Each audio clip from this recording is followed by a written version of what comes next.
Welcome to Extraordinary Mommy Prep. I'm Connie Durham, the host of the Extraordinary Marriage podcast. And today I'm going to share with you a few tips to help you build your confidence and deal with life, family and kids and work. Well, the thing is, as a mom, you have the most important job in the world.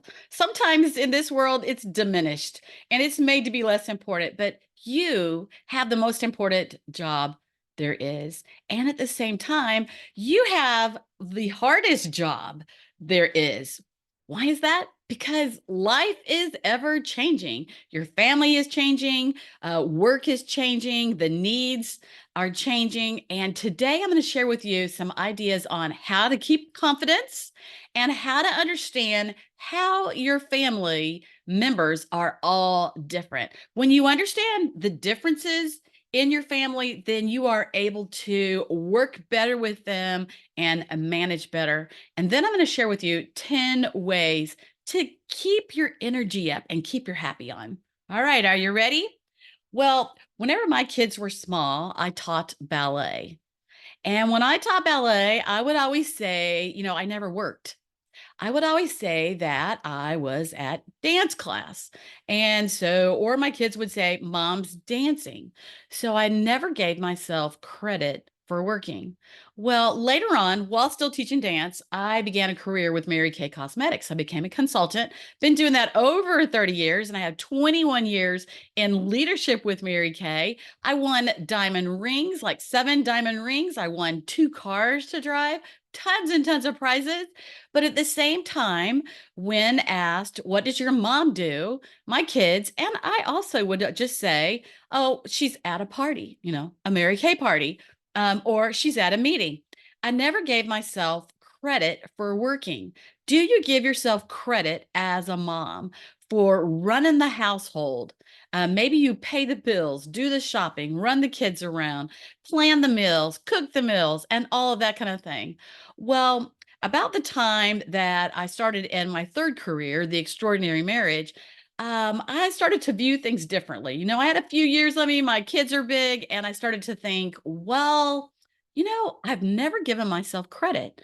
I was always dancing or at a dance class whenever I was young. I never said I worked.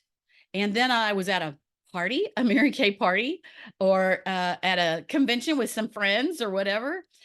But at this time, I started to change my story in my head. In my head, I told myself I didn't work or what I did wasn't important or I don't know, status quo. Why don't we do that? So I started to change my mind on the importance of what I was doing, which was working with marriages and coaching and teaching people about personality styles and the differences so that we could learn to get along better. Well, I started to change my thoughts and change my mind. And when I did, it started to change my energy. It changed how I saw myself, what I was doing, and the importance. Because guess what? It wasn't about me. It wasn't about me when I was teaching dance. It was about my kids I was teaching. It wasn't about me whenever I started with Mary Kay. It was about the people I was helping to feel and look their best, or the people I was helping on my team. I had over 30 people in my group. It was about helping them do their business. And in the extraordinary marriage, it was about helping people understand themselves and their spouses so that they could have a better marriage. So as I began that business, I looked back and realized and I changed my words. And when I was working on my business, building my clients, building my tech, building my YouTube station, building my podcast, I changed my words and I said, I'm working. Because, it doesn't matter how much money you're making or not making. If you're building your business, like I was whenever I was building my Mary Kay business, I was working. So when I did that, it changed my thought processes and it changed how I saw myself and how I worked, actually. Well, the first thing I want you to think of today is detrimental talk. Used to say to my consultants whenever I was doing training, I would say, you know what? You know how we talk to ourselves. We talk about our hair or our weight or how we look or I cut myself down when I don't think I've gotten enough done for the day, and I say not nice things to me. If you had a friend and they said those not nice things that you say to yourself in your head every day, all the time, would you like them? Would they be your friend? I think that answer is no. I wouldn't like anybody who talked down to me. And that's what I have found myself doing. So, the first thing you want to do as a mom is stop making less of yourself, like of what you do, who you are, how you look. Stop the detrimental talk and talk nicely to yourself. Lift yourself up. How would you speak to your friend? Speak that way to yourself. Don't compare yourself. On social media today, we look at the best pictures that people have. You took like 30 pictures and you pick out the one you like that you look good in. Yeah. And so we look at social media, we see what everybody else is doing, and we think they're doing something that we're not doing. Yeah, we put our best self out there, not our worst. So we start to focus on what we think we're not instead of focusing on our strengths. We compare ourselves to our friends that are out there on social media. We compare ourselves to our friends at what they're best at. So think about, what are you good at? As moms and wives, we are all practicing. We're practicing, we're growing. Life's a journey. We're on our way. Think about a doctor. They go to a ton of school. Well, when they first get out of school, they haven't have very much experience yet. They're practicing. They're learning as they go. And yeah, they better keep their head on straight because it's important that they gain confidence, right? A dentist, they're practicing. Lawmakers, caregivers, nurses, lawyers, speakers, they are all practicing, just like you are as a mom. They're practicing until they get it right. And we never get it right. We're always working to do it better. The third thing is, we are all unique. And this is something I want you to really listen to today, because we forget to pay attention to our uniqueness. People all want to be alike. They want to wear the same brand clothes. What do they do that for? Well, we are all unique. I want to show you this picture. I want you to look at this picture, and I want you to jot down on a piece of paper right in front of you what you see. What do you see in this picture? Let's see how it looks best. Maybe, I think you can see it good. Right there, you can see it good. All right. Probably you see a young woman or you see an old woman. If you see a young woman, you'll have trouble seeing the old woman.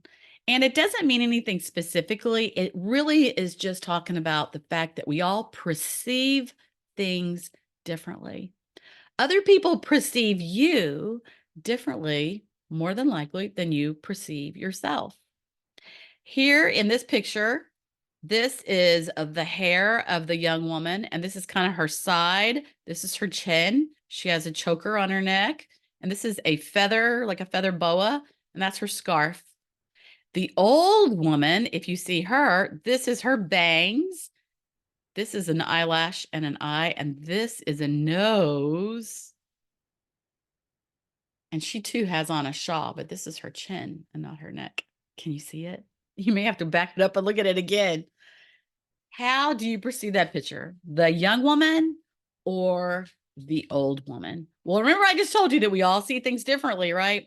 We think differently, we act differently, and we respond differently. So I want to give you some tips on that. First of all, we all think differently, just like we either saw the young woman or we saw the old woman.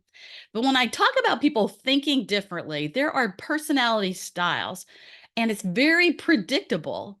And a lot of times we don't get along with people who are different than us, too different, but we get along really great with people who are just like us because we all think alike. Thinking can be like analytical. Think about this. Are you analytical? Are you logical? Or are you absolutely factual? What is the top of your thinking? And then think about your husband and your kids. Are they analytical, logical, or factual? It makes a difference in how you communicate according to how you see things and how you perceive things. The second thing is that we all act differently. Now, if you are at a party, let's say it's a big dinner party and all your family's coming over, some people are so friendly. They talk to everyone. They're bubbling and they're talking about whatever happened yesterday.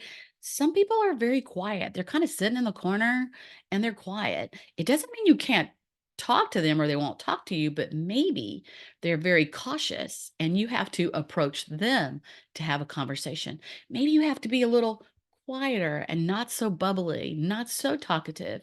Maybe you have to ask them questions to get them talking and do a little listening. Some people are really direct. There are those people in the family who tell you exactly like it is. You ask a question, they're going to tell you like it is. Are you one of those? Or is your spouse one of those? Sometimes we get our feelings hurt when somebody's too direct with us. But two very direct people, they communicate very well because they always know exactly what each other is thinking. And then there's that person who's very agreeable. That agreeable person, they're usually the person who's in the kitchen helping at the dinner. They're maybe helping set things up and then they're helping clean things up. They're very agreeable and they're very easy to approach. They're very friendly also. So you could see how some people are friendly, cautious, direct, and agreeable. And people respond differently. Like if there was something happened and it was like, let's say somebody's chair got pulled out from under them, or they went to sit on a chair, nobody pulled it out. Somebody went to sit down on a chair and they missed the chair. Well, if this is an old person, we're like, we're concerned about that. But if it's a younger person, and they start laughing, they respond to things with laughter. Why? Maybe because they're embarrassed. Well, what if another way to respond to that missing your chair would be the person gets mad who moved the chair, like I've been made a fool of, and I'm mad and I'm angry about it. Another person would look around and wonder why that chair was missing.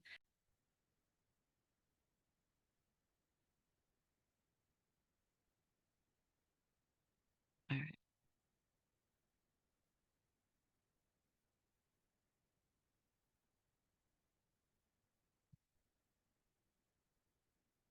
So one person would look at that chair and they would be, all right, that chair was there earlier. Who moved it?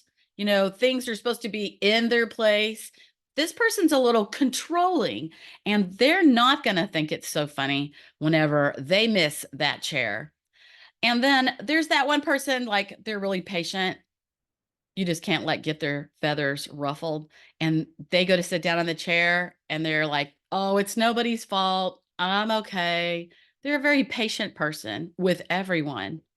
Well, let's look at the difference in how people respond when they are stressed. The patient person, when they're really stressed out, they become indecisive. They can't make decisions. The person who gets angry, when they are stressed out, they become a poor listener. They're not going to listen to you talk. The person who is very controlling and analytical, they withdraw. They're stressed out, they withdraw, and they're just not going to talk to you.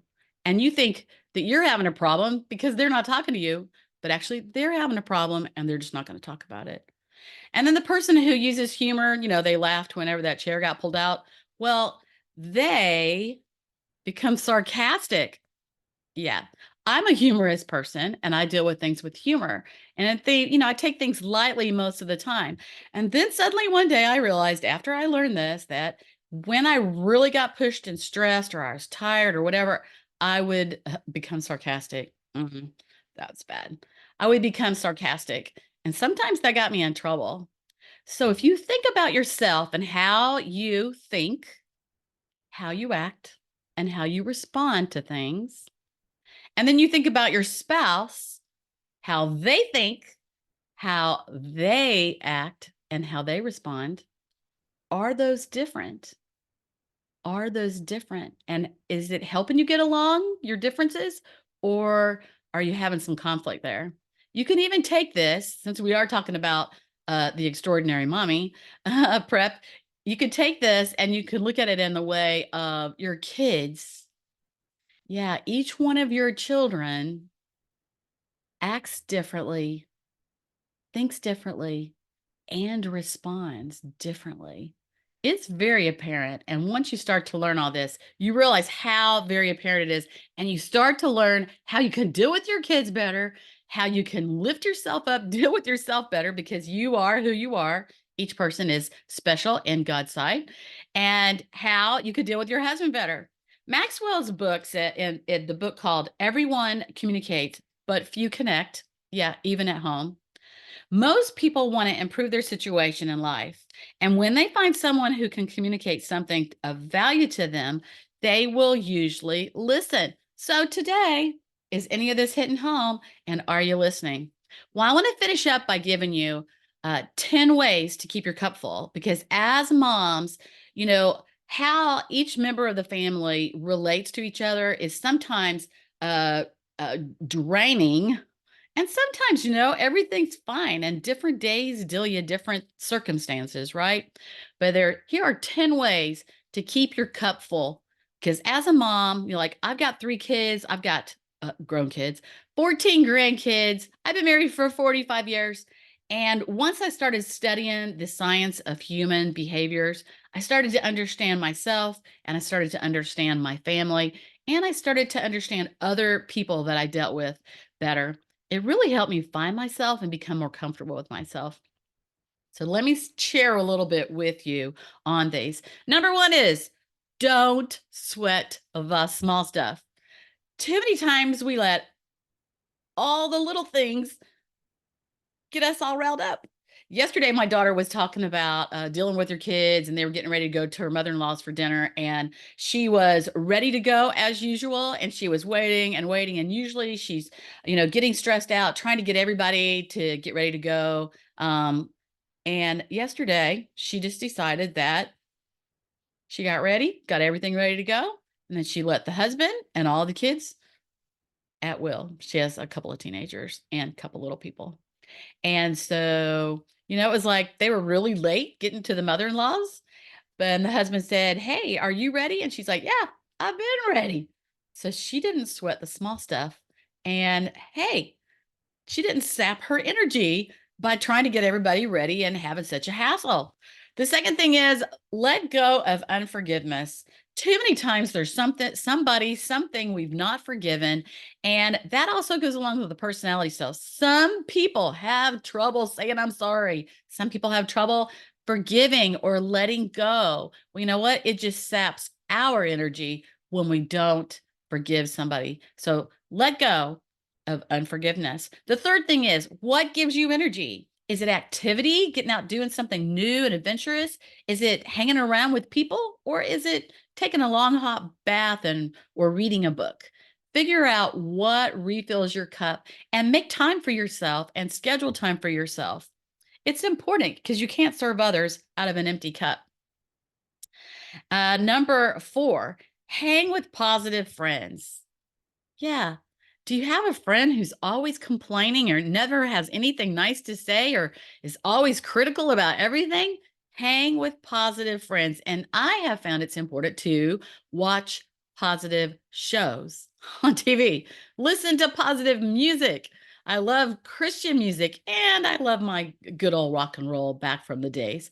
And so I want to listen to positive shows and positive music. It gives me energy whenever I'm a little down and out. The fifth thing is schedule something to look forward to. It might be an outing or a date, an outing with your kids or a date with your husband, a lunch with a friend, a vacation, but it doesn't have to be something that big, but schedule something to look forward to. The sixth thing is find a hobby or do something new. I know when my kids were little, I did ceramics. Like, the kids went down for a nap and I was painting and working on my ceramics. I've done many things through the years, many different hobbies, and that gave me energy and delight and made me happy. Number 7, like I said, turn on some music, read something funny, watch something funny. Now, with that, I'll say don't get too hung up or put a time limit if you're on your phone on Instagram or somewhere. Give yourself like 10 minutes. to look so that you don't find, an hour and a half, you're still scrolling. That's an energy drainer because now you realize you didn't get something done that you needed to be doing. 8, talk nicely to yourself. I mean, that's really number one. Talk nicely to yourself, just like you would to someone else. 9, plan, organize, and create habits, one thing at a time. Disorganization, I sometimes have trouble with that, drains my energy. Not planning a life, like weeks go by, months go by, and you're frustrated because you didn't get things done that you wanted to get done or go somewhere you wanted to go. So it's important to plan your life, organize your life, and create those habits one thing at a time, only one thing at a time. And number 10, join a women's group. You may be a part of your church, a women's group there, or a business group, or some kind of group with your kids. I know my daughter does scouts with her son, and she loves leading in those groups. But be a part of a group that gives you energy and maybe has a meeting at least one time a month, if not weekly. Don't allow yourself to get overwhelmed, though. You must choose what you want to do. So remember that to only say yes to the things that your heart is in, that fuel you, that give you energy, that make you happy or make you able to serve. Because as moms, we are servants at home, and we want to keep a good attitude. Because when we have a positive attitude, everything's beautiful. Everything's fun. We love being a mom. But whenever we allow our tank to get empty, it's not so much fun anymore. And guess what? I can't give any energy if I don't have any. And I want to give the best to my kids. For me, I want to give the best to my grandkids when they're around. So, if you would like more ways to understand your husband and kids, go to theextraordinarymarriage.com. And like I said, I have a podcast on there, a new podcast each and every week. And sometimes it's with guests, and sometimes it's with different ideas that I believe will pour into you and make your marriage better. The Extraordinary Marriage. And today I've got a gift for you. Make sure you grab it. It's a masterclass on how to shower your spouse with confidence and love. Because you know what? Whatever we put out, it comes back to us. I'm Connie Durham with The Extraordinary Marriage.